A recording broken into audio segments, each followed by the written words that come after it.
ஆதிதிராவிடர் மற்றும் பழங்குடியினர் நலத்துறை விடுதிகளில் பணியாற்றும் தூய்மை பணியாளர்கள் பணி நிரந்தரம் கோரி சென்னை தலைமை செயலகம் எதிரில் போராட்டத்தில் ஈடுபட்டு வருகின்றனர்.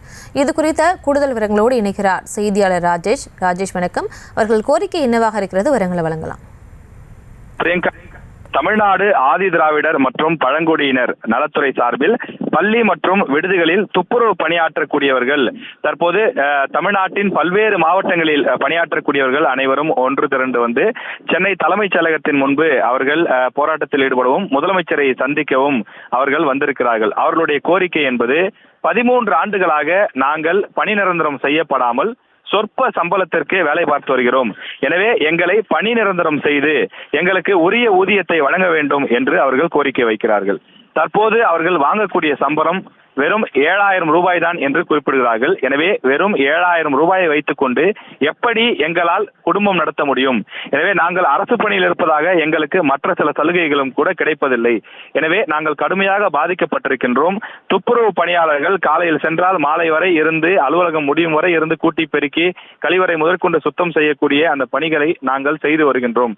எனவே எங்களுடைய குடும்ப நலனையும் எங்களுடைய அந்த நலனையும் பார்த்து எங்களுக்கு அரசு உரிய நடவடிக்கை மேற்கொள்ள வேண்டும்.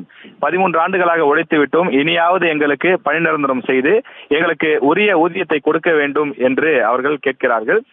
சென்னை தலைமைச் செயலகத்தில் எதிரில் இருக்கக்கூடிய அந்த பார்க்கிங் ஏரியாவுக்கு அருகிலே அவர்கள் ஒன்று திரண்டு அமர்ந்திருக்கிறார்கள். காவல்துறையினர் தற்போது அவர்களிடம் பேச்சுவார்த்தை நடத்தியிருக்கிறார்கள். அதாவது தமிழக முதலமைச்சர் அவர்கள் தற்போது இல்லை, மன்மோகன் சிங் அவர்களுடைய மறைவுக்காக டெல்லி சென்றிருக்கிறார். எனவே நீங்கள் மற்றொரு நாளில் வந்தால் முதலமைச்சரை சந்திப்பதற்கான வாய்ப்பு இருக்கிறது. தற்போது நீங்கள் முதலமைச்சருடைய தனிப்பிரிவில் மனு கொடுத்துவிட்டு செல்லுங்கள் என்று 4-5 பேரை மட்டும் அழைத்து சென்றிருக்கிறார்கள். விவரங்களுக்கு நன்றி ராஜேஷ். அங்கு போராட்டத்தில் ஈடுபடக்கூடிய மக்கள் அளித்த பேட்டியை தற்போது பார்க்கலாம். எங்களுக்கு 13 வருஷமா 2000 3000 சம்பளம் கொடுத்துருக்காங்க. எங்களுடைய உயர் அதிகாரிகிட்ட செக்ரட்டரி இயக்குனர்லாம் கேட்ட பிறகு அவங்க ஒரே வார்த்தையை சொல்றாங்க, எந்த தொழிலையும் காலமுறை ஊதியம் துப்புரவு பண்ண தரல, உங்களுக்கும் தர முடியாது, அரசு நிதி நெருக்கடியில் இருக்குன்னு சொல்றாங்க. அதுக்காக நாங்க ஒரு ஆதாரத்தை கொண்டு வந்துக்கிறோம். பள்ளி கல்வித்துறையில் காலமுறை ஊதியம் 4800 × 10,000 × 1000 ரூபாய் என்ற முறையில் போட்டிருக்கிறாங்க. அதே போல கல்லர் சீர்மரப்பு துறையில் 4800 × 10,000 1000 ரூபான்னு போட்டிருக்கிறாங்க. அவங்களும் எங்களாட்டம் 2013 வந்தவங்க, அவங்க எல்லாமே நாங்களாம் 2012-11 வந்தோம். அவங்களுக்கு சிறப்பு காலமுறை வந்தவங்க தான், நாங்களும் சிறப்பு காலமுறை இருக்கிறோம்.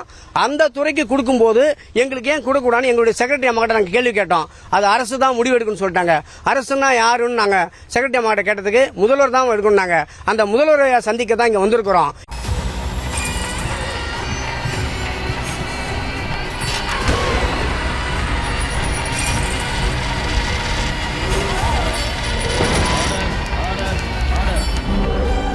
நிகழ்தகவு குற்றங்களின் மறுபரிமாணம் நாள்தோறும் இரவு 10 மணிக்கு இணைந்திருங்கள் நமது நியூஸ் தமிழ் தொலைக்காட்சியோடு.